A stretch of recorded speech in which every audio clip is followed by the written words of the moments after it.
So, after nga ng Cebu is no bueno para sa mga Kastilaloy noong 1569, lipat bahay sila sa Panay Island. Lahat ng ayaw magutom sumama, mga original crew, mga survivors ng relief mission na palpak, at ilang mga lokal from Cebu na loyalist kay Legazpi. Una silang lumapag sa Panay at kapag daka lumipas sa Capiz Town na naging Rojas City ngayon for better access daw sa dagat.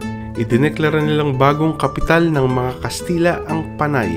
They thrive there, nakapahinga sa kamalasan, nakakain ng matino at nakapag-ipon ng lakas para sa balak nilang sakupin ang Luzon. Kaka-recharge pa lang nila ng kaunti pero sinimulan na agad ang plano para sa Luzon. Nangalap agad sila ng maraming info tungkol sa center of trade at sa form of government doon. Nalaman nila na mayaman daw sa trading ang Maynila under Raha Sulaiman at Raha Matanda na may sariling mini kingdom. Kaya naman 1570, nagpadala si Legazpi ng advance party sa Maynila. Pinamunuan ni Martin de Goiti kasama niya ang 18 years old niyang apo na si Juan de Salcedo. May dala silang around 120 Spanish soldiers plus mga Visayan allies from Panay. Total ng mga 300 na katao. Uy, papalapit na ng papalapit ang climax kaya wag bibitiw dahil sa susunod ang pagsakop naman nila sa Maynila. Ciao!